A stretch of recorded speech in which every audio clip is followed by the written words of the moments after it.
Good morning. Today is Sunday, September 22nd, 2024. Today in history, on this day, 42 years ago, Japanese swimmer Kosuke Tima was born. He made history by winning gold medals in both the 100 meters and 200 meters breaststroke events at 2 consecutive Olympic Games and earned the nickname Japanese Frogkin for his achievements.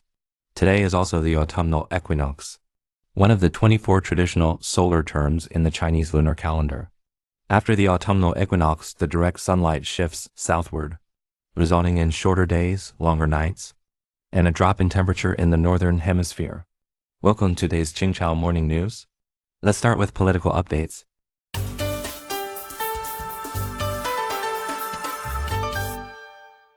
U.S. sanctions Cambodian business tycoon Lai Yong-fat.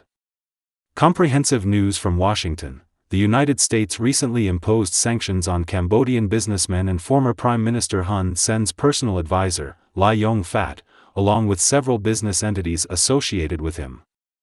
The sanctions are based on allegations that Lai Yong-fat and his entities were involved in exploiting workers who were trafficked to Cambodia for telecommunications fraud.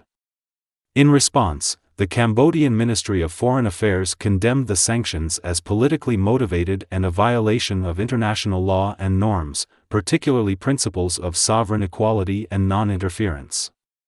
Lai Yong-fat, a prominent Cambodian businessman and a member of the Cambodian Senate, was appointed as an advisor to Prince Hun Sen in 2022. His properties have been long accused of involvement in various criminal activities. The U.S. maintains that the sanctions aim to hold accountable those involved in human trafficking and other abuses. Some analysts have noted that these sanctions come at a sensitive time in U.S.-Cambodia relations. Despite U.S. efforts to demonstrate goodwill, Cambodia has remained steadfast. The sanctions against Lai Yong-fat indicate growing U.S. dissatisfaction with the current situation and may signal a potential shift in U.S. foreign policy towards Cambodia.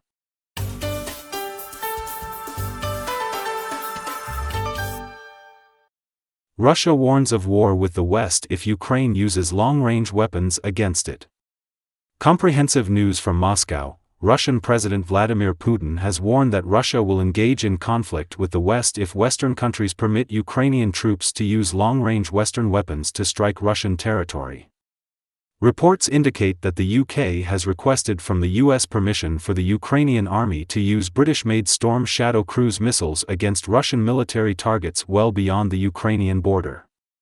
The UK aims to demonstrate strategic alignment with the US and France. US President Biden has yet to make a decision on this request.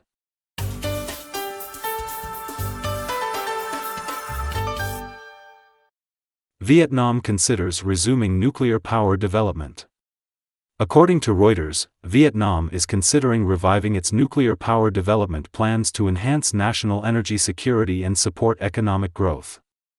Specific plans have been submitted for review, aiming to boost power generation by 12% to 15% annually. Vietnam began exploring nuclear energy in the 1980s and signed agreements with Russia and Japan in 2010 to build 2 nuclear power plants in Ninh Thuan province. These plants were initially set to start operations in 2020 and 2024, providing a total of 4,000 megawatts of electricity. However, construction has faced repeated delays due to financial constraints. Samsung plans to cut 30% of overseas staff by year-end. According to Reuters, Samsung Electronics has instructed its global subsidiaries to cut sales and marketing staff by about 15% and administrative staff by up to 30%. This plan, set to be implemented by the end of the year, will affect jobs across the Americas, Europe, Asia, and Africa. As of late 2023, Samsung had approximately 267,800 employees, with over half based overseas. Analysts note that Samsung's key departments are under increasing pressure. The core chip business is struggling to recover from an industry downturn, and the high-end smartphone market is highly competitive with rivals like Apple and Huawei. The layoffs are part of Samsung's strategy to maintain profits by reducing costs amid a global economic slowdown and decreased demand for technology products.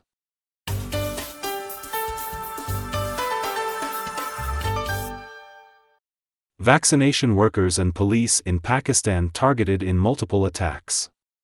According to Agence France-Presse, hundreds of policemen in Pakistan went on strike in protest after attacks on the polio vaccination team and police by militants.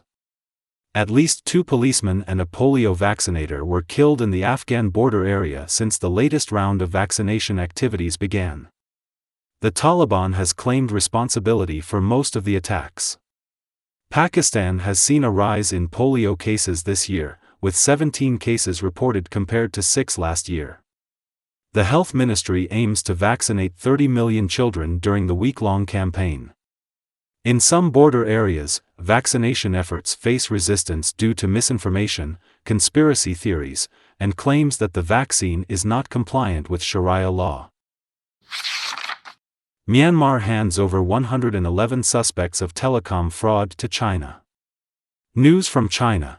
The Ministry of Public Security recently reported that Yunnan Public Security and Myanmar law enforcement agencies conducted a major operation to dismantle fraud dens in the 4th Special Zone of Shan State, northern Myanmar. The operation resulted in the arrest of 283 suspects involved in cross-border telecommunications network fraud, including 111 Chinese nationals. A large number of mobile phones, computers, and other crime tools were seized. All Chinese suspects have been transferred to China. Since last year, through international police cooperation and crackdowns, Myanmar has transferred over 50,000 Chinese fraud suspects to China. The Ministry of Public Security plans to continue strengthening international and border police cooperation to combat telecommunications fraud in northern Myanmar.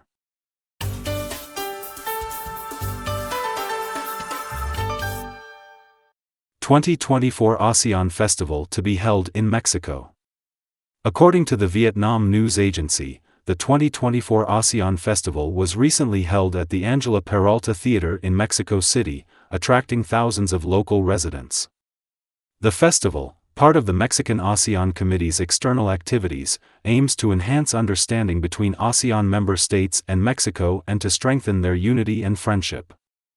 Indonesian ambassador to Mexico Cepi Wardono highlighted the importance of ASEAN-Mexico relations, noting that these ties have grown, particularly in investment, trade, and tourism. At the event, the Vietnamese embassy showcased Vietnamese culture through paintings, photographs, and cuisine. According to the Saigon Press, the COMEX Silver Futures December contract recently closed up 3.2% at $31.74 per ounce. That's all for today's Qingchao Morning News. Thanks for watching. Join us at the same time tomorrow.